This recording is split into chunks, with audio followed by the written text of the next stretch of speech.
Hello everyone दोस्तों, आज की इस वीडियो में हम लोग LNMU BA part 2 English honours paper 4 को कवर करेंगे। दोस्तों, पार्ट 2 सेशन 22 से 25 का examination date, official examination date LNMU की ओर से जारी कर दिया गया है। अब आपके पास पर्याप्त मात्रा में समय नहीं है, इसीलिए बढ़िया से तैयारी में लग जाइए। और हाँ, अब उतना समय आपके पास नहीं है कि आप सिलेबस को बढ़िया से कवर करो, इसीलिए मैं पहले सिलेबस को पढ़ने कहता था, लेकिन अब कहूँगा सिलेबस को बिल्कुल इग्नोर कीजिए।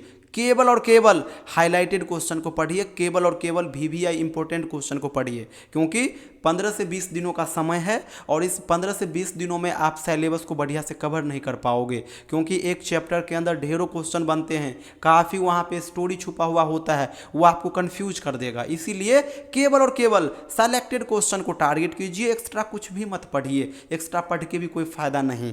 अब केवल और केवल इंपॉर्टेंट क्वेश्चन को टारगेट कीजिए।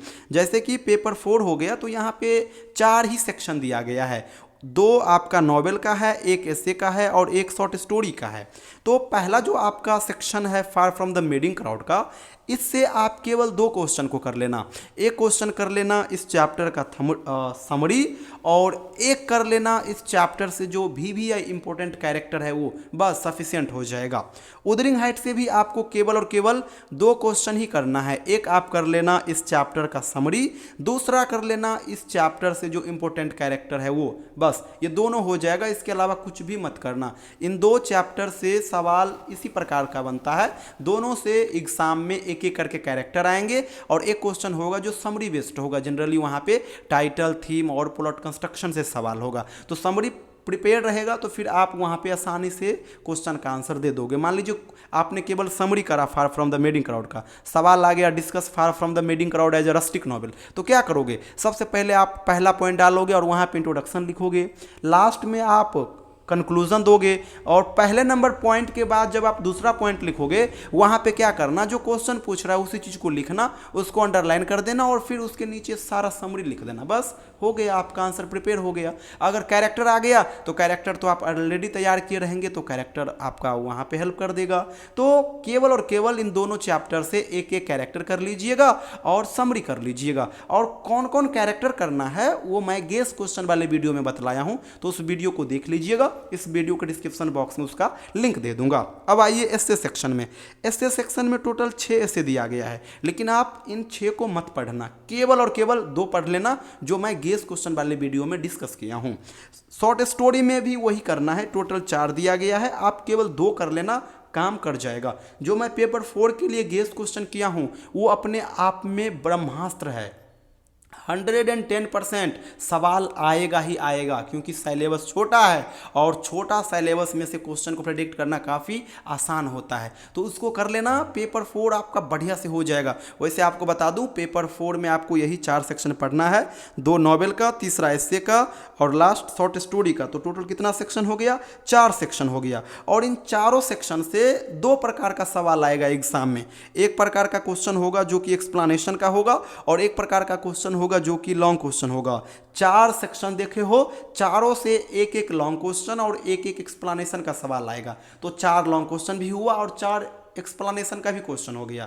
लॉन्ग क्वेश्चन जो होगा वो 17 मार्क्स करके रहेंगे, तो 4 सवाल 68 मार्क्स का हो जाएगा। एक्सप्लेनेशन का क्वेश्चन 8 मार्क्स करके रहेंगे, तो 32 मार्क्स का एक्सप्लेनेशन का सवाल हो जाएगा। दोनों को ऐड करोगे तो 100 मार्क्स हो जाएगा, और 100 मार्क्स का ही आपका पेपर 4 का एग्जाम होगा। पेपर को सॉल्व करने के लिए 3 घंटे का समय आपको दिया जाएगा। तो दोस्तों, इन सभी क्वेश्चन को कर लीजिएगा, 4 सेक्शन से पेपर 4 आपका कवर हो जाएगा।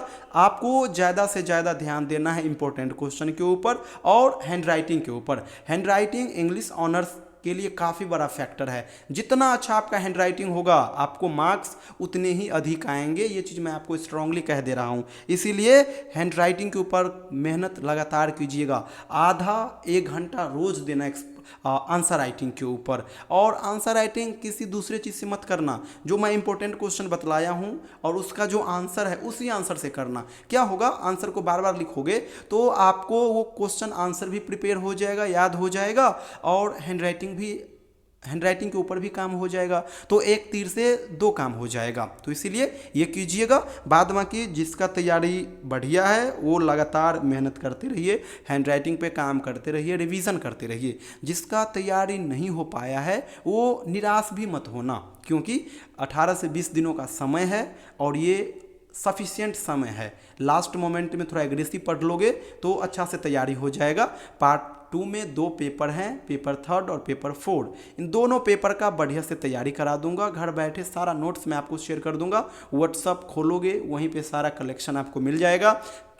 पेपर 3 और पेपर 4 दोनों पेपर का सिंपल लैंग्वेज में hand retain class note share कर दूंगा, और वो भी चैप्टर वाइज। इसके अलावा क्वेश्चन बैंक रहेगा, सिलेबस रहेगा, चैप्टर वाइज वीडियोस रहेगा। आपको व्हाट्सअप ग्रुप में ऐड कर लूँगा, जहाँ पे मैं सुबह शाम अपना फीडबैक शेयर किया करूँगा, गाइडेंस शेयर किया करूँगा कि कैसे क्या करना है। इसके अलावा कोई इश्यू आएगी तो आप डायरेक्ट मुझे कॉल करोगे और वो डाउट शेयर करोगे। तो जो स्टूडेंट इंटरेस्टेड हो हमारे साथ जुड़ करके घर बैठे लास्ट मोमेंट में बढ़िया से तैयारी करना चाहते हो, ये मेरा व्हाट्सअप नंबर है 7048928746।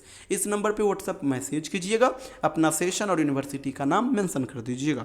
Thank you so much everyone.